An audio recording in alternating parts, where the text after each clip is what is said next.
তো হ্যালো বন্ধুরা, কেমন আছো সবাই? আশা করি সকলে ভালো আছো। আবার তোমাদের সামনে নিয়ে হাজির হলাম আমার এই হাঁসগুলাকে নিয়ে। তো আমি গত ভিডিওতে দেখিয়েছি যে কীরকম করে তোমরা জিঙ্ক সিরাপ খাওয়াবে। তো আমি এখন আর সেটি দেখাচ্ছি না, এখন সেটাও আমি ভিডিওর ভিতরে রেখেছি এবং তোমরা দেখতে পারো কীরকম করে খাওয়াই। তো জিঙ্ক সিরাপটা সম্ভবত ভিটামিনের অভাবের জন্যেই আমি খাওয়াইছিলাম এবং পালকটা ভালো করার জন্যে আমার সম্ভবত কয়েকটি ভিডিও, সেই ভিডিওটি আমি দেখিয়েছি যে পালক কিভাবে উঠে যাচ্ছে এবং একই বয়সী তবুও কিন্তু অনেকটা ভিন্ন রয়েছে। তো সেই হিসেবে আমি তোমাদের বলছি যে তোমরা জিঙ্ক সিরাপটা খাওয়াতে পারো। গত ভিডিওতেও কিন্তু আমি দেখিয়েছি, তোমরা চাইলে সেই ভিডিওটা দেখতে পারো। এই গত ভিডিওতে, এর আগের ভিডিও তোমরা দেখতে পারো। তো এই জিঙ্ক সিরাপটা আমি এরকম করে দিয়ে দিলাম। তো হাঁসগুলা দেখতে পারছো যে খাওয়ার জন্য কতটা আগ্রহী হয়ে রয়েছে এবং কতক হাঁসগুলা কিন্তু অসুস্থ হওয়ার পর দেখতে পারবে যে খাওয়া দাওয়া সেরে দিয়েছে এবং খাওয়া দাওয়া একদম করছেই না, তারা কিন্তু অসুস্থ একদম। তো তোমরা সেই অনুযায়ী ট্রিটমেন্ট করে যত দ্রুত পারো সেরে ফেলতে পারো এবং একটি হাঁস যদি অসুস্থ হয়ে যায় সেই ক্ষেত্রে কিন্তু অন্য হাঁসটাও অসুস্থ হওয়ার সম্ভাবনা অনেকটাই বেশি থাকে এবং ঝুঁকিপূর্ণ অনেকটাই বেশি হয়। তো তোমরা কি করবে, একটি হাঁস যদি অসুস্থ হয়ে পড়ে তাহলে কিন্তু খাদ্যটাও তাদের আলাদা আলাদা দিয়ে দেবে, একই খাদ্য একসাথে দেবে না এবং একসাথে হাঁসটা রাখবেও না। তো তোমরা নিয়ম মতো যদি হাঁস পালতে পারো তাহলে কিন্তু তোমাদের হাঁস অনেকটাই অসুস্থ কম হবে।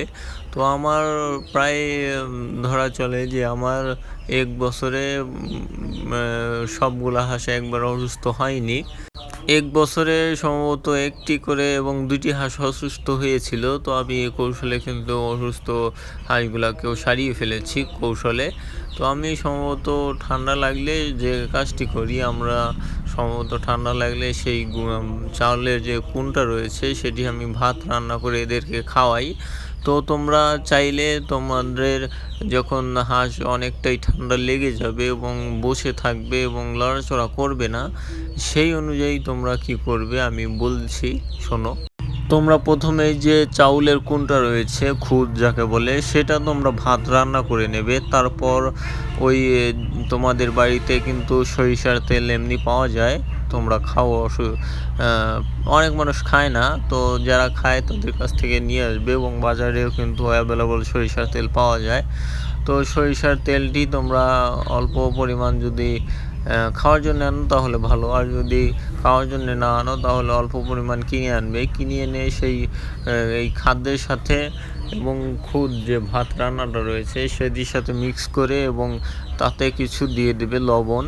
তো লবণ দিয়ে এবং সরিষার তেল একটু ভালোভাবে মাখিয়ে তাদেরকে খেতে দেবে। যে হাঁসটি অসুস্থ এবং একদমই লড়াচড়া করছে না, ঠান্ডায় এত পরিমাণ লেগেছে, সর্দি লেগেছে এবং গলাতে ঘ্যাস ঘ্যাস শব্দ আসে, তো সেই হাঁসগুলাকে এরকম করে খাওয়াবে। যদি না খেতে চায় তাহলে কিন্তু তোমরা আরেকটি কাজ করতে পারো, তাদেরকে সরিষার তেলটাই একদম শুধু সরিষার তেল মুখে করে নিয়ে তাদের গলায় ঢেলে দেবে এবং নাকে দিয়ে দেবে, তাদের খাওয়িয়ে দেবে। তো আজকের মতো এটুকুই। কতটুকু ভালো লেগেছে কমেন্ট করুন।